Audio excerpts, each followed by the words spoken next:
Здравствуйте, в эфире новости спорта, в студии Власий Сергеев. Латвия примет все матчи чемпионата мира по хоккею 2021 года. Такое решение по итогам заседания Совета приняла Международная федерация хоккея. Напомним, изначально турнир должен был пройти не только в Латвии, но и в Белоруссии. Сообщается, что решение перенести матчи турнира из Минска было обусловлено вопросами безопасности, которые находятся вне контроля Международной федерации. Встречи мирового первенства примут арена Рига и Олимпийский спортивный центр, которые располагаются в столице Латвии. Турнир пройдет с 21 мая по 6 июня текущего года. Московский ЦСКА в овертайме одержал победу над рижским «Динамо» в домашнем матче регулярного чемпионата континентальной хоккейной лиги. Встреча завершилась со счетом 4-3. В составе армейцев шайбы забросили Константин Акулов, Максим Мамин, Никита Сошников и Брендан Лайпциг. У гостей отличились Мартинш Дзиеркалс, Андрис Джеринш и Джейси Лайпан. ЦСКА, ранее обеспечивший себе участие в плей-офф турнира, продолжает возглавлять таблицу Западной конференции. На его счету 79 очков. Рижский клуб идет на последней 11 строке, имея в активе 24 пункта. В следующем матче армейцы 5 февраля на выезде сыграют в Сочи, а динамовцы днем ранее в гостях сойдутся с уфимским Салаватом Юлаевым.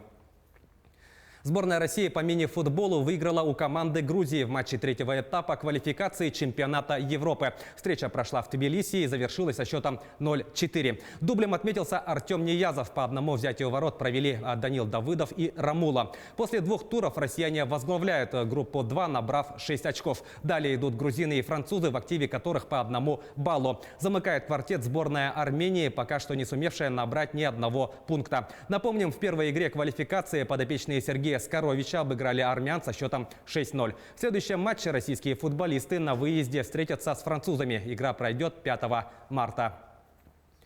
Футболисты Ювентуса в гостях со счетом 2-1 выиграли у Интера в полуфинальном матче Кубка Италии. В составе победителей двумя результативными ударами отметился Криштиану Роналду. Единственный мяч хозяев поля забил Лаутаро Мартинес. Для команды эта встреча стала второй в текущем году. 17 января в рамках 18-го тура национального первенства победу со счетом 2-0 праздновали Нерадзури. Ответная встреча кубкового противостояния пройдет 9 февраля в Турине. Напомним, в другой полуфинальной паре встретятся Аталанта и действующий победитель турнира Наполи. Матч состоится этой ночью.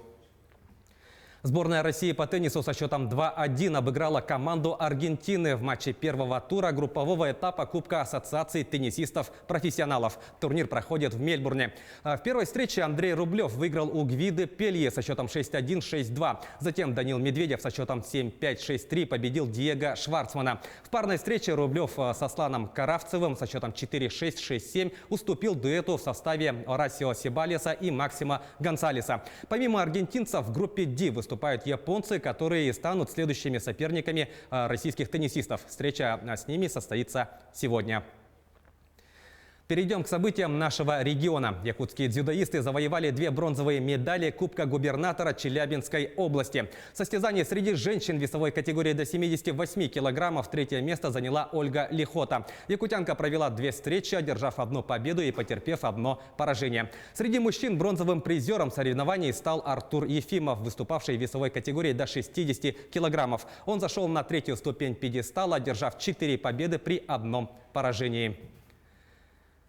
Якутяне завоевали 3 медали на чемпионате Дальневосточного федерального округа по настольному теннису. Соревнования прошли в Уссурийске. Мужская сборная республики заняла 3-е место в командном первенстве. В полуфинале турнира якутяне уступили спортсменам из Сахалинской области. Также бронзовыми призерами стали представительницы женской сборной Якутии, которые в 1-2 финала уступили соперницам из Забайкалья. В одиночном разряде отличилась Ольга Тихонова, завоевавшая бронзу. Отметим, что в прошлогоднем чемпионате округа якутянка также заняла 3-е место.